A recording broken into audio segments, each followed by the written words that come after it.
ایک شخص منڈی سے ایک دمبا خرید کر لایا. رسی لمبی تھی, ایک سرا دمبے کی گردن پر بندھا ہوا تھا, دوسرا سرا اس کے ہاتھ میں تھا. اب ایک شخص آیا اور اس نے بڑی احتیاط کے ساتھ وہ رسی کاٹ لی, دمبا لیا اور وہ چلتا بنا, اور یہ شخص صرف رسی پکڑ کے چلی جا رہا ہے اور سمجھ رہا ہے کہ دمبا میرے پیچھے آ رہا ہے. جب اتفاقاً کچھ آگے جا کر اسے خیال آیا اور اس نے پیچھے مڑ کے دیکھا تو ہاتھ میں تو صرف رسی تھی, دمبا تو نہیں تھا. بڑا افسوس ہوا. اب تھوڑا اور آگے گیا تو راستے میں اسے ایک شخص نظر آیا جو کنویں کے کنارے کھڑا رو رہا تھا.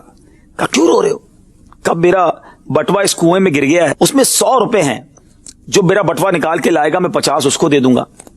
اب یہ شخص سوچتا ہے کہ جو دمبا میرا چوری ہوا وہ 50 روپے کا تھا, اس زمانے کے 50 روپے زیادہ تھے. لباس اتارا, کنویں کے کنارے رکھا اور کنویں میں اتر گیا. جا کر بہت ڈھونڈا مگر بٹوا نہیں ملا.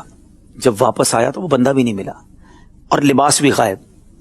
ناظرین آپ جانتے ہیں وہ دمبا چوری کرنے والا اور پھر اس کے کپڑے چرانے والا بھی وہ ایک ہی بندہ تھا. حضرت مولانا روم رحمت اللہ تعالی علیہ نے یہ جو حکایت بیان کی, اس کے بعد کیا شاندار اس پہ تبصرہ فرماتے ہیں. آپ فرماتے ہیں دمبا چرانے اور کپڑے اتروانے والے کی مثال بھی شیطان پر صادق آتی ہے.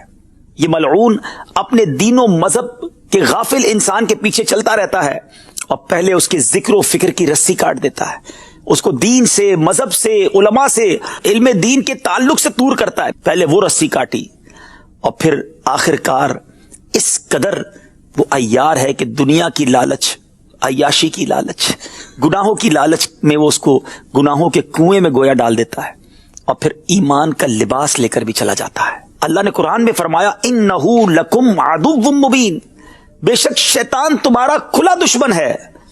مگر آج لوگ شیطان سے دوستی لگائے بیٹھے. کیسے؟ ظہر کا وقت ہوا, شیطان نے کہا ابھی نہیں, کام کا ٹائم ہے, ابھی کہاں جائے گا نماز پڑھنے. دل سے خیال بھی کبھی کبھی آتا ہوگا یار رمضان میں تو پڑھ رہا تھا, نہیں اب کوئی بات نہیں, رمضان چلا گیا. کس کی مانی؟ شیطان کی. عصر کا وقت آیا, شیطان نے کہا ابھی تو گاہک بہت ہے آگے پیچھے, بعد میں رات کو دیکھیں گے. عصر بھی گئی, کس کی مانی؟ شیطان کی. مغرب گئی, کس کی مانی؟ شیطان کی. عشاء کا وقت ہوا, یار ابھی تو بہت تھک گیا ہوں, بس جمعے سے نماز شروع کر دوں گا. عشاء بھی قضا ہوئی, کس کی مانی؟ شیطان کی. موبائل اٹھایا, یہ والا پروگرام, یہ والی ویب سائٹ, یہ والا منظر, جلدی دیکھ لے, کس کی مانی؟ شیطان کی. میں نے تو بہت تھوڑی باتیں بتائی ہیں ناظرین, اتنی باتیں کیا ماں باپ کی مانتے ہیں؟ اتنی باتیں دنیا میں ہم کس کی مانتے ہیں؟ شاید روزانہ ہم سے شیطان اتنی باتیں منواتا ہے کہ جو ہم دنیا میں کسی اور کی نہیں مانتے.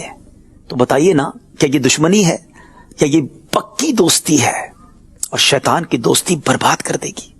اور ایک بڑی پیاری بات ایک بار میں نے سنی تھی کہ جو بندہ روز شیطان کی مانتا ہے نا, کہیں ایسا نہ ہو کہ مرتے وقت بھی شیطان کی مان جائے. مرتے وقت بھی اگر مان گیا اور شیطان نے کہا کہ معاذ اللہ, کیونکہ احادیث میں یہ مضمون ہے کہ شیطان آخری وقت انسان پر حملہ کرتا ہے کہ بے ایمان ہو جا, معاذ اللہ غیر مذہب اختیار کر لے, اور انسان اس کی بات مان کر بعض اوقات اس کا ایمان بھی وہ چھین لیتا ہے. جو روز مانتا ہے وہ آخری وقت بھی مان سکتا ہے نا.